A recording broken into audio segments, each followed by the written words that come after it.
அமைச்சர் விஜயபாஸ்கர் செய்தியாளர்களை சந்தித்து வரும் நேரடி காட்சிகளை பார்க்கலாம். விரைவில் விசாரணைக்கு வரும் சார். அந்த SLP நம்பர் என்னைக்கு ஆச்சு? நேற்று தான்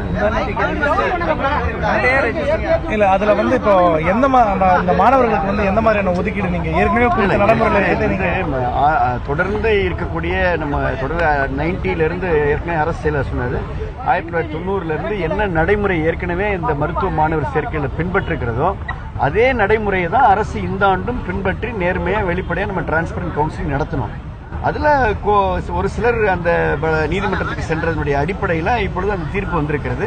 இருந்தாலும் மருத்துவ சேவையை நம்ம கிராமப்புறத்தில் உறுதிப்படுத்த வேண்டும் என்று சொன்னால் அங்க கிராமப்புறத்தில் பணிபுரியக்கூடிய டிஃபிகல்ட் ஏரியா என்று வரையறுக்கப்பட்டிருக்கக்கூடிய அந்த கிராமப்புறத்தில் ஊரக பகுதிகளில் மலைப்பகுதிகளில் பணிபுரியக்கூடிய அந்த மருத்துவர்களுக்கு நம்ம இடஒதுக்கீடு கொடுக்கிறப்பதான் கடைக்கோடியில் இருக்கக்கூடிய பொதுமக்களுக்கு நம்ம கிராம சேவையை உறுதிப்படுத்த முடியும். ஆக அந்த அடிப்படையில் அந்த மாதிரி டிஃபிகல்ட் ஏரியால தொடர்ந்து உள்ளார்ந்த ஒரு உணர்வோடு பணியாற்றி கொண்டிருக்கின்ற அந்த மருத்துவர்களுக்கு அரசு துணை நிற்கும் என்ற கொள்கை அடிப்படையில் தான் இப்ப உச்சநீதிமன்றத்தில் நாங்கள் அப்பீல் செஞ்சிருக்கிறோம். சார், மருத்துவர்களுடைய கோரிக்கையில அரசாணை வெளியிடணும் அப்படின்ற மாதிரி தான் கோரிக்கை வச்சிருக்காங்க. அரசு மருத்துவர்கள் மேற்படிப்புக்கான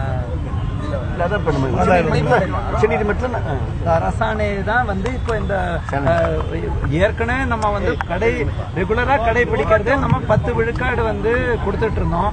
அதை மாற்றி தான் ஏற்கனவே உயர் நீதிமன்றம் சில அமர்வுகளோட இதுல MCI பின்பற்றி 30 விழுக்காடு வரைக்கும் ஆண்டுக்கு 10 விழுக்காடு கொடுத்து ஏற்கனவே உள்ள நடைமுறையில இருக்கிறத டிஸ்டர்ப் பண்ணாம கொடுக்கணும்னு சொல்லி தான் அந்த தீர்ப்பின் அடிப்படையில் தான் இந்த கவுன்சிலிங் வெளிப்படையா நடந்தது. மேலும் மற்ற ஒரு அமர்வு அதுக்கு மாறாக ஒரு தீர்ப்பு வழங்கியுள்ளது. ஊரக பகுதிக்கு அறவே எந்த ஒரு ஒதுக்கீடும் இருக்கக்கூடாதுன்னு அது ஒரு அரசோட கொள்கை ரீதியான முடிவுக்கு மாறாக இருந்ததுனால முதலமைச்சரும் அமைச்சரோட அறிவுரையின்படி உடனடியாக நம்ம SLP மண்டே ஃப்ரைடே ஜட்மெண்ட்னா மண்டேயே நம்ம வந்து நம்பர் வாங்கி இப்ப SLP நம்பர் ஆயிருக்கு. அந்த உச்சநீதிமன்ற தீர்ப்பின் அடிப்படையில் நம்ம வந்து கடைசி முடிவு எடுக்கணும். ஏற்கனவே உள்ள அரசாணை எல்லாரும் என்ன மறந்து விடக்கூடாதுன்னா நம்ம தமிழ்நாடு அரசு இந்த 50 விழுக்காடு ரிசர்வேஷன் எல்லாம் உறுதிப்படுத்துறதுக்கு தான் PGலையும் நம்ம வந்து பில்ல அசம்பிளி வந்து பில் பாஸ் பண்ணி அது பெண்டிங்ல இருக்கு.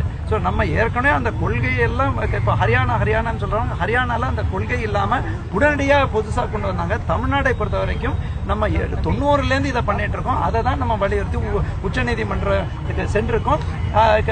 நமக்கு நீதி கிடைக்கும் என்ற நம்பிக்கை உள்ளது. கேரளாவில் வந்து மர்ம காட்சியில் இருக்கிறதா படை வருவதா சொல்றாங்க. எல்லையில எந்த மாதிரியான சோதனைகள் இல்லை, நம்ம கேரளாவில் மர்ம காய்ச்சல் கேரளாவில் கொஞ்சம் டெங்கு இருக்கிறதுனால கேரளா ஒட்டி இருக்கக்கூடிய தேனி மாவட்டத்தில் அந்த டெங்கு காய்ச்சல் வந்து விடக்கூடாது என்ற அந்த அடிப்படையில் மன்மிகு அம்மாவுடைய அரசு செயலாளர் மூலமாக அனைத்து மாவட்ட ஆட்சித்தலைவருக்கும் அறிவுறுத்தப்பட்டிருக்கிறது. குறிப்பாக நமக்கு வந்து ஒரு சின்ன சவால் வந்து அந்த கேரளாவில் இருக்கக்கூடிய அந்த டெங்கு காய்ச்சல்னால அருகில் இருக்கக்கூடிய தேனி மாவட்டத்திற்கு அது வந்து விடக்கூடாது என்பது அங்கே செக் போஸ்ட்ல நம்ம பொது சுகாதாரத்துறையினுடைய சார்பில் விழிப்புணர்வு அதே போல தடுப்பு நடவடிக்கைகள் எடுக்கப்பட்டு வருகிறது.